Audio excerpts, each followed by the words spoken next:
Sus susundan ko lang yung sinabi o yung tinuro nila JA at saka ni Jana sa nakaraang araw ano. Pero bago ko gawin 'yan, gusto ko lang munang i-share sa inyo 'to 'no. Ah, alam niyo ba nung high school days 'no, meron tayong mga libro sa library na kung saan, ewan ko kung naalala niyo pa, ang title niya is Choose Your Own Adventure, 'no. So, kung may nakakaalala ba sa inyo diyan, taas niyo yung kamay niyo kung narinig niyo na 'yan. Baka hindi pa o kaya kung nabasa mo na 'yan, mas okay 'no? That's my first year 'no, high school. Kasi nag-aral ako nung araw sa probinsya 'no, sa Catholic school 'no. So, yung Choose Your Own Adventure na libro 'no, ilan sa mga titles na series na 'yan talaga, yung tinatawag nilang ano ba yung title na 'yun, yung The Cave of Times 'no. Wait, wait lang, wait. Wait lang, wait. Po-pause lang ako, ha, kasi medyo magulo 'tong timer ko. Sandali, bigyan niyo ako ng minuto. Un minuto, sabi ng Italiano, un minuto. Okey.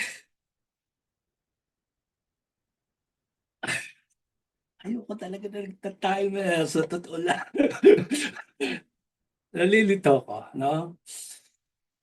So, okey, yun nga,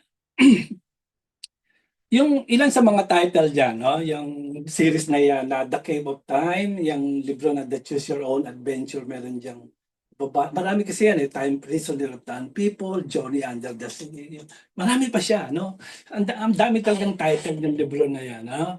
Pero ang espesyal sa librong yan, habang binabasa mo sila, may choices kang kailangang gawin, eh. Yung bang may mga option, challenges, kapag pinili mo 'to, ganito ang mangyayari, kapag yan naman ang pinili mo, iba ang mangyayari. So, sana nasusundan niyo ako. Halimbawa, may eksenang ganyan, gaya ganito 'no, yung bang para bang pagpapasok ka daw dun sa Dead City na yon, yung isang lugar na kung saan kung nakakapanood kayo ng mga Wild Wild West na pelikula, diyan hango yang libro na yan. So, para bang 'pag pumasok ka daw dun sa Deadwood City na 'yan at bago ka makapagsalita, parang may humahabol na sa iyo na isang karakter o isang grupo. So, ano raw ang gagawin mo 'pag may humahabol sa sa'yong mga ganyan o isang tao, yung bang gano'n. Ang unang gagawin mo daw, ano ba raw ang una mong gagawin? O mamimili ka kung hahanapin mo siya, magbabarilan kayo sa tanghaling tapat. 'Pag sinabi kung 'yan ang pipiliin mo, sabi ng libro, pumunta ka daw dun sa page 22 o kaya anong page man 'yan 'no. Halimbawa, kung ang gagawin mo naman kung tatakas ka, lalabas ka ng bayan, sakay ka ng kabayo, pumunta ka daw sa page 28. Halimbawa lang 'yan, yung mga sinasabi kong gano'n. Ano yung pipiliin mo? Kailangan mong magdesisyon agad, kung hindi baka mamatay ka. Parang gano'n, tamaan ka ng bala. Yung mga sumusunod na ano yung mga susunod na mangyayari, depende 'yan sa pinili mo, 'di ba, kung anong gusto mo. Paano matatapos ang kuwento? Ikaw ang makakatuklas nun, eh. At ang pinakamaganda pa, puwede mong ulit-ulitin yung pagbasa kapag hindi mo nagustuhan yung ending. Balik ka lang sa dati, pumili ka ulit ng ibang option. Nasusundan niyo ako? Ganyan yung konsepto ng librong yon, habang naglalakbay ka do'n sa kuwento. So, bang darating ka sa punto na kailangan mong magdesisyon, pupunta ka ba sa bayan, pupunta ka ba dito sa outer space na ito, pupunta ka ba sa ilalim ng dagat, pipiliin mo ba 'yan o pipiliin mo ba 'yon? So, kung anong pipiliin mo, doon dadalhin ng kuwento ang takbo niyan, ano? Gano'n 'yon, at aminado ako 'no, minsan do'n sa librong 'yun, ginagawa ko 'yan, sasabihin ko, "Sige, haharapin ko 'yung kontrabida." Tapos mamamatay 'yung karakter ko 'no, kaya babalik ako ulit do'n sa nakaraang page. So, ano ba 'yung ano ba 'yung isang option at pipili ka ulit hanggang sa maging hero ka do'n sa kuwento. So, ang buong idea ng mga librong 'yan ay simple lang 'no, ikaw ang magdedesisyon kung ano ang susunod na mangyayari.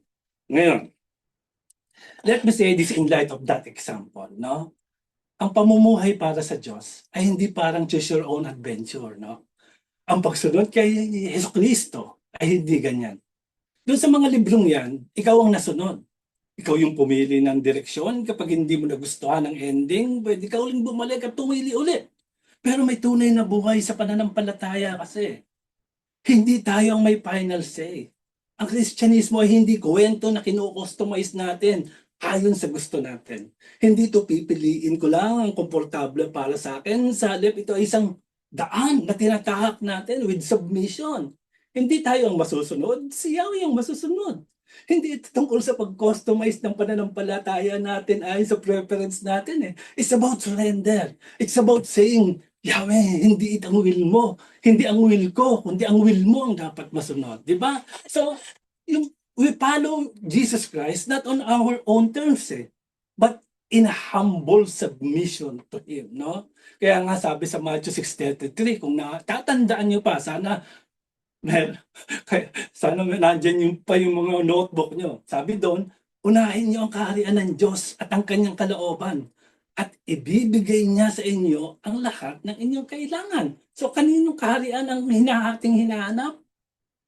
Ang kaharian ng Diyos, hindi kaharian ng Jehovah, no? At di ba, ang kaninong kalooban ang ating hinahanap o yung righteousness na tinatawag? Ang kanyang kalooban. Ibig sabihin, ang dapat daw nating unahin ay ang Diyos at ang tama niyang mga paraan. Hindi tayo gumagawa ng sariling adventure o direksyon ng buhay. Ang Diyos ang ating sinusunod bilang ating mahilikha at Ama. Di ba? So today, ngayon, pag-uusapan natin kung ano pa talaga ang ibig sabihin ng seeking first His righteousness. Yung salitang righteousness, marami yung gamit at meaning sa scripture Pero now, today, ngayong umaga, pumunta tayo sa pinakasimple. Yung pinakasimple, ang righteousness, sa pinakasimpleng itong kahulugan, ay pagiging naaayon sa tama. And when you think about it in a biblical way, it means being in accordance with God's law or God's standard, di ba? Kaya pag sinabi na seek first His righteousness, magsisimula tayo sa isang napaka-basic na bagay. Isang hunger na malalaman at gawin kung ano ang tama sa harap ng Diyos. In its simplest form, ang righteousness daw means living in alignment with God, doing what is right according to Him, and what is right before Him. At kapag sinabi nating seek for His righteousness, ibig sabihin, hindi ko ina-assume na alam ko na agad kung ano ang tama. Hindi ako basta umaasa sa sarili kong judgment. Instead, hinahanap ko kung ano ang tama ayon sa Kanya. So, seeking God's righteousness means cultivating a desire. Yung bang a deep desire, hindi deep skin lang A deep desire to know and to do what is right in God's eyes. Bago ako magdesisyon, base sa kung ano ang tama sa paningin ko, kung ano ang nararamdaman ko. Alam niyo sa buhay. Di ba? Maraming bagay may iba't ibang paraan para gawin ng tama. May mga sitwasyon na may iba't ibang option. Para nakakarating ka naman sa parehong resulta Di ba ganyan ang buhay? Maaaring isipin mo, ito yung tamang paraan. May iba naman nagsasabing, hindi, ito ang mas tamang paraan. Pero ilang bagay sa buhay, honestly, hindi naman talaga ganun ka-big deal kung alin ang pipiliin mo. Bigyan ko kayo ng example. Halimbawa, sa bahay nyo. Di ba? Sa bahay nyo, maaaring magkaiba kayo ng philosophy ng asawa mo pagdating sa paglilinis, pagkatapos kumain. So, ang philosophy ko kasi ganito lalo na pag nagluluto ako. Di ba? Na kung saan ay, madalas ako nagluluto araw-araw. So, nililigpit ko na lang lahat habang nagluluto. Halimbawa, habang may ginagamit ako ng mga sangka, pagkatapos kong gamitin, binabalik ko agad yan gagamit ako ng mga spices, mga yan, balik agad sa lalagyan. Gumagamit ako ng bowl, kaldero, ano pa man, kung patapos kong gamitin, ninuhugasan ko agad para tapos na akong magluto, tapos na rin ang kalat. So clean na lahat. Ngayon, yung asawa nyo, halimbawa, ewan ko sa asawa nyo, pero kailangan ko mag-iingat kasi baka nandiyan sila sa ngayon, may iba silang style, halimbawa, yung iba lalabas lahat ng spices. Ang bowl, ang mga spatula, lahat na naka-display sa counter. Lahat naka-display sa counter, parang cooking show, no? Tapos gagawa siya ng napakasarap na pagkain. Talagang amazing. Ang problema lang, pagkatapos nandiyan pa rin lahat sa counter. At para bang sinasabi sa'yo ng tahimik at biniimbitahan ka para ikaw yung maglinis. pero dun sa dalawang bagay na yan, no? makakabuo ka ng sariling konklusyon kung alin ang tama eh, di ba? Nakakatawa, di ba? May mga paraan tayo na iniisip na tama para sa ibang bagay o iba pa. Pero minsan, pag pinag-uusapan naman natin ang katotohanan, halimbawa pinag-uusapan natin ang katuwiran o kalooban ng Diyos, ang hustisya, o kaya yung kabanalan or godliness, hindi natin pinag-iisipan kung alin sa tingin natin ang pinakamabuti. No? So ngayong umaga, ang ibig kong sabihin, no? Ang ibig sabihin muna ng hanapin ang kaharian ng Diyos, ay maglaan tayo ng oras at pagsisikap na alamin at hanapin kung ano ang tama ay sa Diyos sa isang sitwasyon. So, ganito. Now, the reason why we need to seek after that is because the world has its own idea talaga of what is right. Napakadaming, libo-libong idea kung ano ang tama. Kaya sa 1 Timothy, sumulat si Paul kay Timothy, no? At sabi niya, ganito, punta kayo sa 1 Timothy 4:7. Sabi diyan, huwag mong pag-aksayahan ng panahon ang mga walang kabuluhan, alamat na sabi-sabi lang ng matatanda. Pag-uusapan natin yan mamaya, lalo na kung nakaka-relate kayo, no? Sa halip, sinabi niya, sanayin mo ang kabanalan, sanayin mo sa kabanalan ng sarili mo. Sapagkat kung may mabuting maidudulot ang pagsasanay natin sa katawan, at may mas mabuting maidudulot ang pagsasanay sa kabanalan sa lahat ng bagay, hindi lang sa buhay na ito, kundi maging sa buhay na darating. So, sanayin mo ang iyong sarili na mamuhay ng kabanalan. Yung ibang translation ganyan eh, no? Sanayin mo daw yung sariling na mamuhay sa may kabanalan. Sabi, ang paghihirsyo ng katawan ay may konting pakinabang, pero ang pamumuhay ng maka-Diyos ay kapaki-pakinabang sa lahat ng bagay dahil may mga pangako ito para sa buhay ngayon at patuloy na sa darating. Totoo naman yan. So ang ibig sabihin ni Paul yan, huwag mong sundin ang sinasabi lang ng mundo, mga pamahiin ng sariling opinyon ng iba. Sa halip tulad ng taong nagsasanay sa pag-ehersisyo, sabi niya, magsikap kang alamin kung ano ang tamang paraan ng Diyos, yung righteousness ng God sa paggawa ng mga bagay. So yung sa English niyan kasi, yung tinatawag silang table fit only for old women, nakalagay kasi yan sa English, yung translation yan. Yan yung pinagmula ng tinatawag na ating old wives tale, all wives tale. No? Ibig sabihin yan, yung mga lumang paniniwala na hindi naman totoo, mga pamahiin lang. Halimbawa, no? Kapag lumabas ka, sabi nila, pag lumabas ka doon na nabasa ang buhok mo, magkakasipon ka, hindi yan totoo. Maaaring lamigin ka, pero ang sipon, galing naman yan sa virus, hindi lang sa basang buhok. No? Kapag nag-ahit ka daw ng buhok, mas kakapal o mas iitim ang tubo ng buhok mo, ay nako, hindi yan totoo. Ano pa ba? Yung pagkain daw ng maraming carrots, ay biglang magpapalinaw ng paningin? Hindi yan totoo. Alam nyo kung nagpapalinaw ng paningin? Ha?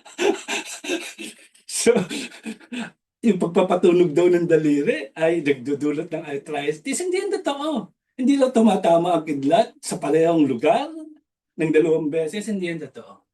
Para bang meron pang mas makakatipid ka daw ng kagasolina kung magbubukas ka ng bintana. Hindi yan totoo, no? Kapag niduduling-dulingan ka daw, baka raw matuluyan ka maduling. Hindi yan totoo. So, pag sinuot mo daw yung damit pang kasal bago ka ikasal, hindi daw matutuloy ang inyong kasal. Yan yung para ba, meron pa nga nangyari dito na kaya daw namatay yung isang tao doon sa beach dahil naligo, na para bang sinasabi doon na naligo daw, ay kumain, tapos naligo agad. Hindi yan totoo, no? Mas para bang sinasabi nila kailangan daw maghintay ng 30 minutes o 30 minuto hanggang 60 minuto pagkatapos kumain bago lumangoy kasi may mamamatay ka pag ginawa mo. Hindi yan totoo. Lahat yan ay yung mga paniniwalang hindi naman totoo, pero marami sa atin ang lumalaking naniniwala sa mga yan. Yan yung tinatawag na pamahayan, no? May mga bagay na hindi talaga totoo, pero pinaniniwalaan ng maraming tao. Kaya sinasabi ni Paul na huwag basta maniwala sa mga bagay na tinatanggap lang lahat bilang totoo. Kung hindi naman ito nakaayon sa pamantayan ng Diyos. Magbasa ka ng Facebook ngayon, lalo na sa gera, no? Kesa binomba na daw ang Dubai. And all of that is fake news, no? I mean, marami, no? Mahaling hindi mahalaga kung maniwala ka na mas kakapal ang buhok mo kapag nag-ahit ka. Pero sa mundo natin ngayon, maraming idea ang ipinapakita bilang katotohanan. Kahit Hindi naman talaga totoo. Alam niyo yung mga naririnig mo ngayon, kung tama sa pakiramdam mo, ibig sabihin tama yan. Di ba? Yan yung mga naririnig natin. Ang pagmamahal daw ay nangangahulog, ang sasang-ayunan mo ang lahat. Para bang basta wala kang sinasaktang tao, okay lang ang ginagawa mo. Mga ganyan kasabihan, no? Okay yan, tama. Your identity is something you discover inside for yourself. Wow! Likas na mabuti daw ang tao. May sariling katotohanan. Para bang, paano mo yun? May sarili kang katotohanan at may sarili din akong katotohanan. Yan yung mga paniniwala, yung mga ideyang nakaka-impluwensya sa atin kung ano ang tama at mali. Kaya kailangan talaga natin unahin na alamin kung ano ang sinasabi ng Diyos ng tama. Maraming bagay ang mukhang tama, di ba? O sinasabing tama ng kalamihan. Pero ang tanong ay, tama ba ito sa paningin ng Diyos? Naalala niyo yung sinasabi sa Proverbs. Sa Proverbs 21, sabi, lahat ng landas ng tao ay tila matuwid sa kanyang sariling paningin. Ngunit sinusuri ng Diyos ang puso eh. Sinusuri talaga ng Diyos ang puso. Di ba? Yung bang, ganito. Naranasan niyo na ba yung bang naging lubos na kumbinsido kayo sa isang bagay? Para bang siguradong sigurado ka. Tapos kalaunan, napagtanto mong mali ka pala. Sana nakasagot kayo ng oo lahat. Daw, naranasan niyo yung gano'n. Pero kung iniisip mo, ay, hindi pa nangyari sa akin yan. Lahat ng ginawa ko tama. Ginagawa mo na siguro yan ngayon. Ano? Pero, ayon sa Proverbs chapter 14, sabi doon, verse 12, may daan na tila matuwid sa isang tao. Sabi sa Proverbs 14. Ngunit ang wakas nito ay daan patungo sa kamatayan. Kaya mahalaga para sa atin hanapin ang kalooban ng Diyos eh. Ang tama ay sa Kanya eh. Ang pamumuhay para sa Diyos ay hindi tulad ng choose your own venture, no? At ang dahilan kung bakit kailangan natin i-seek first ang righteousness ng Diyos ay dahil yung default setting ng tao, paulit-ulit kong sinasabi ito, ay hindi nakaset sa tamang paraan ng Diyos eh. Yung pamilyang kinalakihan mo, kahit gaano pa sila kabuti, hindi automatic na naka-align sa paraan ng Diyos ang pag-handle nila ng buhay. Swerte ng mga bata ngayon na lumaki na natutunan nila yung gospel. Yung unang reaksyon mo sa isang sitwasyon, kadalasan hindi yun ang paraan ng Diyos eh. Yung mundo sa paligid natin, hindi nito hinahanap ang paraan ng Diyos kahit ang mga sistema, kapangyarihan, mga authority sa mundong ito. Hindi naman sila natural na nakaset sa kalooban ng Diyos eh. Kaya hindi natin pwedeng i-assume na kusa itong darating sa atin eh. We have to seek it out eh. Kailangan natin itong hanapin, kailangan natin itong piliing sundin. No? Kaya, punta tayo sa Matthew. No? Sa Matthew chapter 5. Ngayon, titignan natin kung paano para bang tinatawagan ni Jesus Christ na seek first God's righteousness. Na hanapin, kilalanin, tuklasin, yung pag naisang gawin natin, yung talagang yung desire na gawin ang tama ay sa Diyos. Kailangan natin itong gawin dahil sa mundo, ang mundo sa paligid natin ay hindi talaga naka-align sa kung ano ang tama ay sa Diyos eh. O, agree ba kayo doon? Kaya kailangan natin itong hanapin at bibigyan ko kayo ng ilang example kung paano tayo tinuturuan ng Diyos to seek first God righteousness. Punta kayo sa Matthew 5. Doon sa mga may Bible, basahin niyo to. Sabi ni Jesus Christ. Narinig niyo ba na sinabi ng unang mga ninuno, verse 21, huwag kayong papatay, dahil ang sino man pumatay ay parurusahan. Ngunit sinasabi ko sa inyo na ang may galit sa kanyang kapatid ay parurusahan din. At ang humamak sa kanyang kapatid at yung magsasabi sa kanya, wala kang silbi, ay dadalhin sa mataas na hukuman at ang sino mang magsabi ng ulol ka sa kanyang kapatid ay mapupunta sa apoy ng impyerno. Kaya kung nasa altar ka at nag-aalay ng iyong handog sa Diyos at maalala mong may nanakit sa iyo ang iyong kapatid, iwanan mo muna ang handog sa harap ng altar. Makipagsudukan muna sa iyong kapatid at saka bubalik at maghandog sa Diyos. Kapag may nagdedemanda sa iyo, makipag-ayos ka agad sa kanya habang pumupunta pa lang sa hukuman dahil kapag nasa hukuman na kayo, bibigay kayo ng hukum sa alagad ng batas upang ipabilanggo. Tinitiyak sa inyo, hindi kayo makakalabas ng bilangguan hanggat hindi mo nababayaran ang kabuuan ng utang mo. So mapapansin nyo na paulit-ulit na sinasabi ni Jesus Christ, yung salitang narinig nyo, pero sinasabi ko sa inyo, di ba sa verse 21, makikita mo yung nagsimula Narinig niyo ba na sinabihan ng mga ninuno at sa verse 22, yung unang salita is ngunit, di ba? Ngunit sinasabi ko sa inyo. Mahalaga yan eh. Kasi ang mundo, tradisyon at pamilya natin ay may sariling paraan sa paghanap o pagharap sa galit, di ba? Kaya sinasabi ni Jesus Christ, ngunit ito ang tamang paraan ayon sa Diyos. Di ba? Kaya kung nais nating hanapin muna yung kalooban ng Diyos, kailangan natin malaman na hindi natin likas na alam kung ano talaga ang tama. At kailangan nating tuklasin at hanapin kung ano ang sinasabi talaga ng Diyos. Kaya sa puntong ito, tinuturo talaga ni Jesus Christ ang puso ng Diyos. At sinasabi, ngunit sinasabi ko sa inyo, Paul sabi niya, kung ganito pananaw nyo, etong tunang pananaw, etong paraan ng Diyos. Nakita niyo yung kaibahan? Verse 27, 28. Anong sabi diyan? Narinig niyo yung sinasabi? Huwag kang mga lunya, ngunit sinasabi ko sa inyo na ang bawat tumingin sa isang babae na may pagdanasa ay nagkakasala na sa kanyang puso ng pangangalunya. Di ba?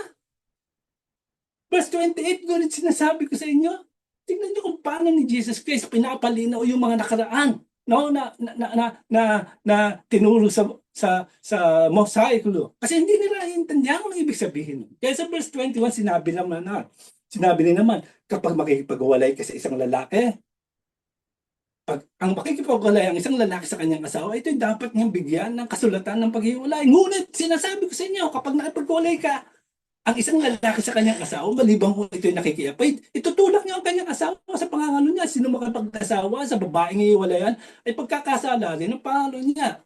Gusto niyo malaman yung explanation to? I can explain it to you, no, in detail. Pero wag na yan. Kaya sa verse 33, sabi nga, muling narinig ninyo na sinabihan ng mga ninuno, huwag kang manunumpa sa kasinungalingan, kundi tuparin mo ang iyong panata sa Panginoon. Basahan natin sabay-sabay yung susunod sa verse 24. Ngunit sinasabi ko sa inyo, yan yung tamang paraan, paghanap ng paraan ng Diyos. No? 38, narinig Diyos ang sinasabi, mata sa mata, ngipin sa ngipin. Ngunit sinasabi ko sa inyo, narinig yung sinasabi, sabi sa verse 43, mahalin mo ang iyong kapwa at kamuhain ang iyong kaaway. Ngunit sinasabi ko sa inyo, ibig sabihin, diba? Kasi tinutukoy ni Jesus Christ dito, sa mga kausap niya, yung karaniwang paniniwala na dito sa isang lipunan na mataas ang moralidad ng sinaunang mundo sa ilalim ng Judaism, no? Noong mga unang siglo. No? Kasi marami sa mga binanggit niya ay galing talaga sa kasulatan na nilirinig at binibigyan kalhulugan ng kanyang mga tagapakinig ayon sa kanilang naiintindihan. Pero sinasabi ni Jesus Christ, alam ko iniisip na ninyo na ito ang sinasabi ng Diyos tungkol sa paksang ito. Pero hayaan niyo ipaliwanag ko kung ano talaga ang tama. Sabi ni Jesus Christ sa kanila. Diba? I mean, noon, kinakailangan niya ng mundo na sumunod sa batas ni Moses. Ngayon sa ating panahon kung saan maraming tao talaga ang lumayo sa Biblia at nakita natin kung gaano ka-immoral ang ating lipunan. Para bang hindi na natin kailangan ng Jesus Christ. Para bang lumaki na tayo. Hindi na ba kailangan? Pwede na ba tayong kumain? Hindi, no? Isipin mo yan. Kung noon mahalaga ang malaman ng pamantayan ng Diyos, mas lalo mahalaga ngayon na hanapin muna natin ang kalooban ng Diyos. Maraming bagay sa mundo ngayon ang hindi totoo o hindi ayon sa pamantayan ng Diyos. Pero iniisip natin, tama yan. Wala naman ako nasasaktan. So, kailangan nating surian ng mga naririnig natin at ikumpara natin to sa sinabi ni Jesus Christ. Kapag inag-aaralan natin at pinipili nating sundin ang pattern na ipinapakita niya, Jesus Christ, yan ang ibig sabihin ng pamumuhay na naaayon sa Kanya. So, I mean, meron mga unang hakbang, no? Kung sa paghahanap ng kaharian ng kalooban ng Diyos. Yan ay mauunawaan natin na kailangan nating malaman kung talaga kung ano ang tama ayon sa Diyos. Makikita natin yan sa Biblia, sa pamamagitan ni Jesus Christ. Pero alam niyo ba na may isa pang mahalagang bagay para sa atin, mga bilang Kristiyano, na makikita natin dito sa Matthew 6, verse 1. So balikan natin yan. No? Sabi dito sa verse 1, chapter 6. Kasi katatapos lang natin basahin yung chapter 5. Ngayon naman, chapter 6. Naalala niyo yung mga sinishare ko sa inyo nung mga nakaraan na tungkol sa sa verse 33? Yung sa dulo ng yan, sasabihin ni Jesus Christ, hanapin muna ang kaharian ng Diyos at ang kanyang katwiran. Di ba yan yung sinasabi ko kanina? So bago niya yan sabihin, nagbigay siya ng mga ilang halimbawa para matulungan tayong maunawaan kung ano ang ibig sabihin niya. So, pag-uusapan natin yan. Sabi dito sa verse 1, mag-ingat kayo. Baka sa paggawa niyo ng mabuti, ay pakitang tao lang. Sapagkat kung ganyan ang ginagawa niyo, wala kayong matatanggap na gantimpala mula sa inyong amang nasa langit. Halimbawa, sabi ni Jesus Christ, kapag nagbibigay kayo sa mga dukha, na tama namang gawin, huwag ipagmalaki o pakita sa lahat tulad ng mga hipokrito sa sinagoga at lansangan. Natanggap na nilang gantimpala nila eh.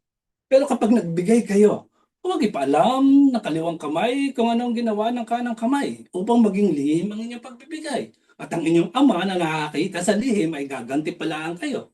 Kapag nagdarasal kayo, huwag maging gaya ng mga hipokrito na gustong makita ng tao sa sinagoga at kanto, natanggap na nila ang gantimpala nila. Kundi kayo kapag nagdarasal, pag nagdarasal, pumasok sa inyong silid. Isara ang pinto at manalangin sa inyong ama na nasa lihim. At ang inyong ama na nakakita sa lihim ay gagantimpalaan kayo. So, ang sinasabi ni Jesus Christ dito ay simple lang. Ewan kung paano ini-interpreto ng karamihan. Pagkatapos daw natin matutunan kung ano ang tama, kailangan din nating malaman kung paano ito sasabuhay. Pero kadalasan, ginagawa ng tao ang tama para lang mapansin at papurihan ng iba. Di ba? Yung punto kasi ni Jesus Christ dyan, ang tama ay dapat gawin dahil hindi tama. Hindi para sa opinion ng tao. Tingnan niyo ako. Yung gano'n. Tingnan niyo kung hindi gano'n. Sinasabi ni Jesus Christ, kung gusto mong hanapin muna ang kalooban ng Diyos. Kung gusto mong unang hanapin ang kalooban ng Diyos. Kung gusto mong malaman kung ano ang tama para gawin ito. Dapat maintindihan mo ang paggawa mo ng tama ay hindi para makita at purihin ng iba. Mahilig ang tao sa ganyang bagay eh. Pero hindi yan ang tamang motibo eh. Halimbawa, kapag nagsisimula tayo magbago ng buhay natin at gumawa ng malaking sakripisyo o adjustment, mahalagang maibahagi natin ito sa mga taong pinagkakatiwalaan natin. Yung ng tapat, ng may pagkumbaba o sincerity para matulungan kanila. Yung bang hihikayatin ka at para bang panatiling kang accountable. Halimbawa, kung mataba ka, sabihin mo, sige, sasamahan ka namin mag-exercise. Parang gano'n. Pero pwede mo rin namang gawing namang mangyari na sa ibang paraan ang piliin mo. Para mapaisip lang yung tao. Para ba, wow, ang galing mo naman. Ibang parang sobrang perfect mo na. Halimbawa, para bang, pasensya na. Parang pakita ng tao. Pasensya na sa meeting eh. Kaya hindi ako makaroon. Kanina, nagdarasal ako eh. Diba, para ba, pasensya na, hindi ako nakatulong ng fundraising dito sa mga youth group kasi lahat ng pera ko sa mga, nandun na sa mga ulila dyan sa Maynila. Para bang gano'n? Para bang pag nakita ka, ay bakit po pagod ang itsura niya? Pastor, kasi buong gabi po akong nagbabasa ng Biblia eh. Para bang, bakit po ganyan ang lakad niyo? Kasi dala ko po lahat ng pasanin ng mga tinutulungan ko eh. Nakikita mo ba? Pasensya na. Para bang, bakit po ganito ang lakad niya? Kasi naglinis ako ng buong simbahan ngayong araw. Naglinis ako ng driveway kasi puro lumot, no? I mean, yun yung point. Yung openness at honesty, nagbibigay ng suporta, encouragement at accountability, di ba? Pero hindi para papurihan ka ng tao. Hindi talaga yan, no? Sinasabi ni Jesus Christ dito na gusto niya na malaman ng kanyang mga tagasunod kung anong tama sa buhay eh. Gusto niya na matutunan natin mula sa kanya kung paano mamuhay ng tama sa pamamagitan ng pagpapakita o pag-unawa dito sa puso ng Yahweh. Na bumuo tayo ng sariling puso na para bang gumising tayo tuwing umaga na sinasabi natin, gusto kong gawin ang tama ngayon. At sa sariling buhay, sa tahimik at pribadong paraan na para bang nagsasabi, gusto kong gawin ang tama sa sitwasyong ito. Di ba kapag may problema, para pag may alitan o kaya may pagsubok sa buhay, kadalasan tinatanong natin, ano ba ang tamang gawin ayon sa Diyos? Yan ang gustong ituro at ipakita ni Jesus Christ sa atin. Isa sa mga paalala niya ay huwag natin gawin ang tama para lang sa panlabas, para lang mapansin ng iba o magmukha tayong mabuti. Pero sa puso, wala tayong tunay na malasakit sa kalooban ng Diyos. Kaya sa paghahanap natin ng kalooban ng Diyos, malagang magsimula ito talaga sa puso, hindi sa panlabas. Ang issue talaga dito, puso.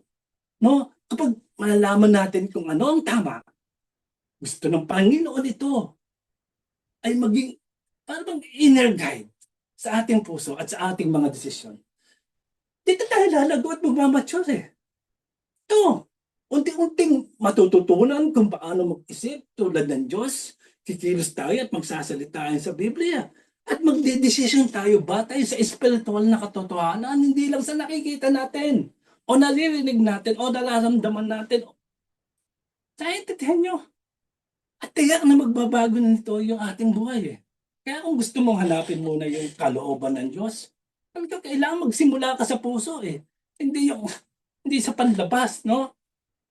Para bang kailangan kong mas manalangin. Oo, para bang, bakit? Bakit? Kailangan ko magbasa ng Biblia. Kasi tuwing nagsisimba ako, ako yan, atin ng fellowship, lagi nilang sinasabi, magbasa ka ng Biblia. Oo, pero bakit? Hindi lang para may magawa ka, hindi lang para masabi mong ginagawa mo, ginagawa natin ito para makilala ang Diyos, para magbago ang buhay natin, para hanapin siya, para maintindihan ang kanyang puso. Kaya hinahanap muna natin yung kanyang kalooban. Pero mag-ingat tayo na hindi ang layunin natin ay magmukhang matuwid sa harap ng ibang tao. Kaya dito sa verse 20, bago niya pa sabihin yung salitang naririnig niyo, ngunit sinasabi ko sa inyo, sinabi niya ito, sabi niya rito, sinasabi ko sa inyo, kung ang pagsunod niyo sa verse 20, sa kalooban ng Diyos ay tulad lamang ng pagsunod ng mga tagapagturo ng kautasan ng mga Pariseyo, hindi kayo makakapasok sa kaharian ng langit. So, ibig sabihin, kung ang pagiging matuwid natin ay hanggang panlabas lang at mababaw lang, mali ang direksyon natin. Ang mga Pariseo at Eskriba ay mukhang banal sa paningin ng tao, pero sa loob ng puso nila talagang masama. Kaya malinaw sinasabi ni Jesus Christ. Hindi siya naghahanap ng mga taong nagpapakitang tao lang para magmukhang matuwid. Ang hinahanap niya ay pusong totoo at tama sa kanya. Ngayon, mga kapatid, mahalagang maintindihan natin yan. So, nitong mga nakaraang linggo, no? Sabi ko nga, pinag-uusapan natin yung mga bagay tungkol sa paano makakapasok sa kaharian ng Diyos. May kabanata. Para bang meron tayong kabanalang dapat nating hangarin sa ating buhay. May mga kasalanan tayong kailangang pagsisihan. At may mga bagay na humahadlang sa atin sa pagsunod kay Jesus Christ na kailangan nating alisin. Pero lahat ng ito ay hindi para lang magmukha tayong mabuti sa harap ng tao. Ginagawa natin ito para mas malapit tayo sa Diyos at hinahanap niya ang pusong tunay na gusto talagang mamuhay ng tama. Kaya ang call sa atin ngayon ay hanapin ang paraan ng Diyos sa tamang pamumuhay. Kung susunod ako kay Jesus Christ, dapat kong tanungin ang sarili ko. Dapat ko talagang tanungin ang sarili ko para bang, ano nga ba talaga yung tsura ng tamang pag-aasawa ayon sa Diyos? What does it look like, no? Anong tamang paraan sa pakikitungo sa mga taong hindi mabuti sa akin? Anong ibig sabihin ng pagiging kaibigan sa tamang paraan? Ano ang tamang paghawak ng pera? What is the right way to be a part of this church community? What is the right way to handle deep and serious addiction and temptation?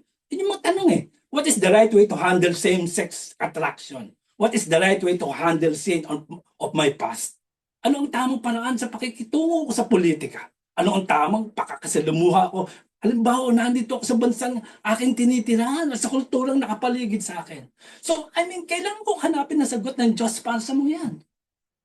At ang nais kong mas makilala at maunawaan, ang sinasabi ng Diyos tungkol sa kung ano ang tama eh. Tama ba? Tama ba? Alam ko na lagi kong kakailanganin ang grasya ng Diyos. At ang ginawa ni Jesus Christ sa krus, na kung saan doon ako nakatayo. Pero hindi ibig sabihin na manatili lang ako doon kung nasaan ako I mean, gusto kong lumago They call you elder. Gusto kong lumago. Gusto kong mag-mature. Ayokong paulit-ulit na lang ang sa parehong kahinaan. Ayokong manatiling sanggol sa pananampalataya. Hindi ko tinutukoy lang dito yung pagdami lang ng kaalaman at mas maraming impormasyon. Kundi tungkol sa puso ko na maging handa, matatag sa pagharap sa mga sitwasyon. Dahil alam ko kung ano ang tama sa Diyos Yan ang imbitasyon sa atin ng Diyos, no? Yan ang imbitasyon ng Diyos sa atin ngayon. Pakinggan niyo to sa sinasabi sa Hebreo. Punta ka sa Hebreo. Bago tayo mag-close. At tutuloy ko na lang to next week. Sabi sa Hebreo 5. At sana nababasa niyo. Consider this. If you want to mature, gusto ko mag-mature, gusto niyo lumago, basahin niyo to. Verse 12. Sabi, dahil matagal na kayong nananampalataya, kaya dapat kayong, dahil matagal na kayong mananampalataya, kaya dapat kayo na ang nagtutulong sa iba Pero kailangan pa kayo turuan muli ng mga pangunahing aral tungkol sa salita ng Diyos I mean, para kang sinuntok na ito sa mukha Para talaga ang sakit. Ang binabasa ko to, para akong sinuntok sa mukha. No? Para kayong mga sanggol, nagatas pa ang kailangan at hindi na kayang kumain ng matigas na pagkain. Ang taong gatas lang ang kinakain ay sanggol. Ay sanggol pa at hindi pa marunong kung ano ang tama. Ngunit ang matigas na pagkain ay para sa mga may sapat na gulang na hindi na dahil sa pagsasanay ay natutong kumilala ng pagkakaiba ng mabuti at masama. Diba? Sabi, ngunit ang matigas na pagkain ay para sa mga may sapat na gulang na dahil sa pagsasanay ay natutong kumilala ng pagkakaiba ng mabuti at masama. Verse 1 and 6. Kaya bilang matatagal ng sumasampalataya, dapat na nating iwan ang mga panimulang aralin tungkol kay Kristo at magpatuloy sa mga malalim na aralin. Huwag tayong magpabalik-balik pa sa mga aral tungkol sa pagsisisi, pagtalikod sa mga bagay na walang kabuluhan at tungkol sa pananampalataya sa Diyos, mga aral tungkol sa bautismo, pagpapato ng kamay sa ulo, muling pagkabuhay ng mga patay at paghatol ng Diyos sa magiging kalagayan ng mga tao magpakailaman.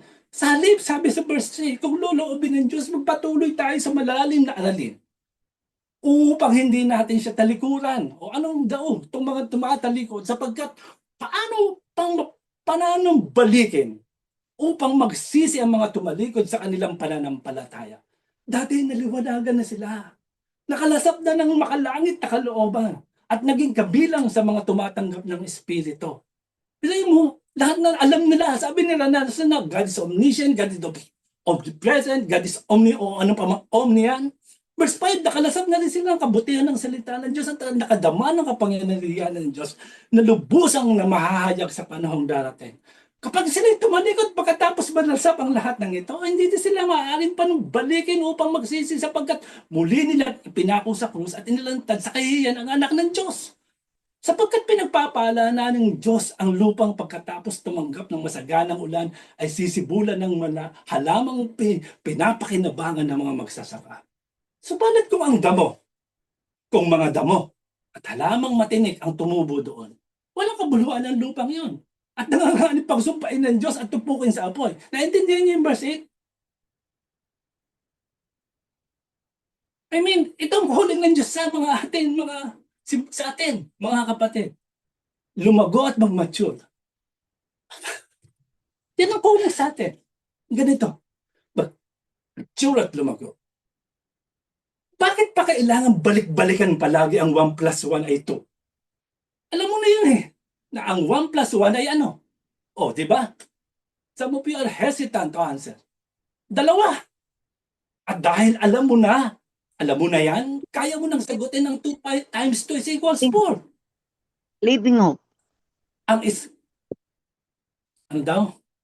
Sorry na, go lang. At ang square root ng 4 ay 2.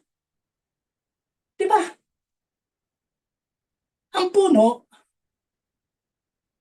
Ang punto, alam natin ang basic. Hindi natin ito kinakalimutan, pero ginagamit natin ito para lumago at magpatuloy o mag-move forward. Yan ang sabihin ng paghahanap ng kalooban ng Diyos. Para bang Yahweh, gusto kong malaman kung ano ang tama ayon sa iyo. Diyos ko, gusto kong lumago. Ayokong manatiling baby na lang. Maging debut na lang. Ayokong manatiling maging gami na lang. Laging kailangang sabihan ng sagot. Gusto kong matutong tumayo sa sarili. Oo, anak mo ako. At mananatili akong anak mo. Pero ayokong manatili sa high chair. Ayokong nakadayaper. Gusto kong tumayo. Gusto kong matutong maglakad. Gusto kong malaman ang pagkakaiba ng pagkain at basura. Pagkatapos, gusto kong matutong alagaan ang sarili ko para balang araw makatulong ako magpakain ng iba. At kung tutulong tayo sa iba, dapat alam natin kung ano ang tama. At kaya tayo lumalago o nagmamature, hindi lang para sa sarili natin, kundi para makatulong din sa iba. So, sabi sa Matthew 5, verse 6, those who are hunger and thirst for righteousness, for they shall be satisfied. Talagang mapalad ang nagugutom at nauuhaw sa katwiran, sapagkat sila ay bubusugin. Sa another translation, mapalad ang taong hangad ay matupad ang kalooban ng Diyos. Dahil tutulungan sila ng Diyos na matupad yan. Ngayon, gusto mo bang malaman kung ano ang tama ay sa Diyos? Gusto mo bang maintindihan kung ano sinasabi niyang mali? Gusto mo bang malaman kung ano ang mabuti at masama sa kanyang paningin? Eh, talagang hinahangan mo yon. Tuturuan tayo niya. Ipapakita niya yan sa atin. Gusto niyang hanapin mo. Hanapin natin ang kanyang katwiran para matagpuan natin yan. So, sabi, pinagpala ang mga nagugutom at nauhaw sa katwiran dahil sila ay mabubusog. I don't have time, no? Wala, may 45 minutes lang ako. Pero, sa susunod, siguro, isi-share ko sa inyo yung kaninang sinabi ko nung una. Hindi ko na natapos. No, kailangan kong cut to para tungkol dun sa pinag-uusapan na Luke chapter 15 na tinuro ni Janet ni Jerry. So, sabi lang, pinagpala ang mga sabi dito, pinagpala ang nagugutom at nauhaw sa katwiran dahil sila ay mabubusog.